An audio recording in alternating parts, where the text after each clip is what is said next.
The Host, okay? I love The Host. I love The Host, too.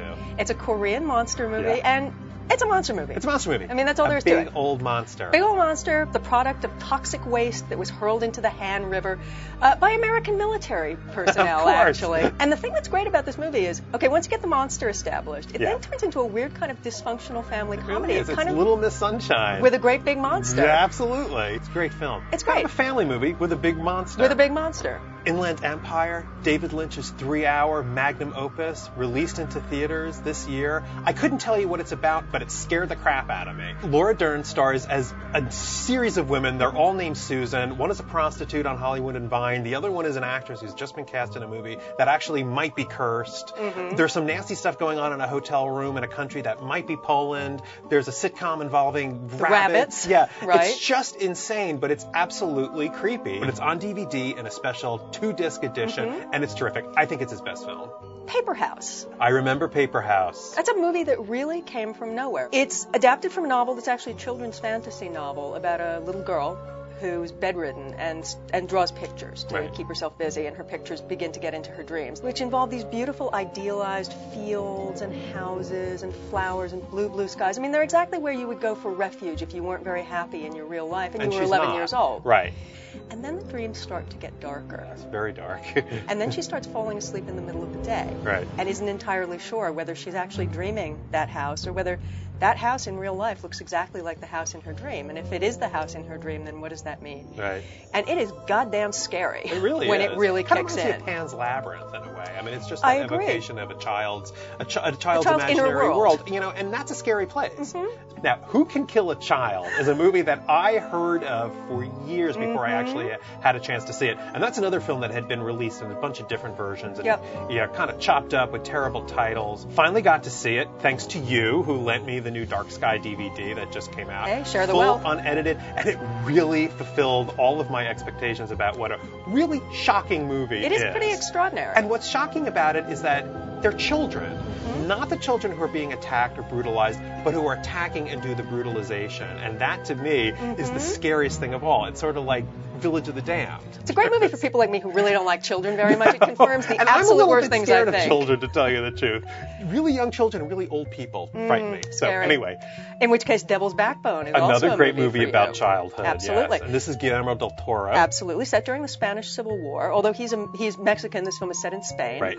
And it's set in a sort of orphanage, sort of boarding school. It's basically a place where kids whose families have been killed in the war or whose families just can't take care of them because of all the civil strife. Right. and So they're disruption. war orphans. They're war orphans. One way or the other. It's a little bit Lord of the Flies, frankly, Yep. even before it begins to get spooky. But when it starts getting spooky, it gets really spooky. There's one young boy named Carlos who's just been dropped off there. And the first night that he's there in this dormitory-style room, he hears somebody crying. He looks up, and there's a shadow against a sheet, and you see for a second a hand. You realize a very small hand, that it's a child. And it turns out that the school's haunted. There's Yeah. a child ghost there, and that ghost wants something, Right. and it's chosen Carlos to do this thing for it. Right. And it's incredibly creepy and And haunting and malevolent sad. is what I remember. For people that really liked Pan's Labyrinth, The Devil's Backbone is a great movie to go back and revisit. Absolutely. Reeker, I think, was a total surprise to me. Okay, that title makes me howl. Well, that's what actually made me watch it, because, you know, it'd been kicking around for just a little bit. It'd been appearing on the Sci-Fi Channel. I would see it in the TV Guide listings, and I'll be like, Reeker. That is a fantastic title. I don't even know what it's about. When I finally got it on But DVD, I bet it's stinky. I bet it's stinky, and boy, is it ever stinky. Stinky in a really good, scary Okay. way. There are 5 college students who are off to, like, a Burning Man type festival in the desert, and they wind up stranded at this rest stop in the middle of nowhere. It's like a gas station, a diner, and a motel, and strange things start happening to them. They start imagining, like, terribly mutilated people sort of running around and asking for help, and these sort of figments that just kind of appear and then disappear, and then something that really stinks. You mean like these cobwebs? Like these cobwebs. And if that's what it is, then the reeker is among us. And it turns out to be this very mysterious figure who you don't really see all the time. The great effect that I loved about this is that when it appears, you just see a kind of like fumey sort of distortion that looks like gas fumes. And everyone's like, ugh, what is that smell? And then something awful happens to one of them. It's very funny. It's very gory and very scary. And it's my pick for a great Halloween movie for 2007. God, I would never have guessed. No, you wouldn't, and that's why we're here to tell people. That's why. Well, my big pick is Dust Devil. Yes. It takes place in the wide open desert areas of South Africa.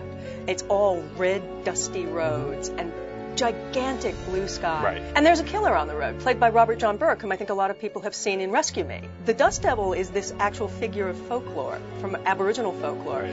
And he's something that's whipped up by the wind, and who can in turn whip up the wind, and who goes looking for people who are secretly kind of hoping that they're going to meet death at a crossroads. Very creepy. It's very, very creepy. It's a movie that, like a number of other movies we've talked about today, was first released in a terribly mangled version, but recently came out in an enormous 2-disc special edition. You get the soundtrack, you get different versions of the movie, and you get everything. You get everything, and it is so beautiful. It's gorgeous. And so haunting at the same time. It really is extraordinary. Until next time, I'm Ken Fox. And I'm Maitland McDonough. Thank you for watching TVGuide.com's Movie Hey guys, I got some great scoop for you. No, hey. So you don't have to.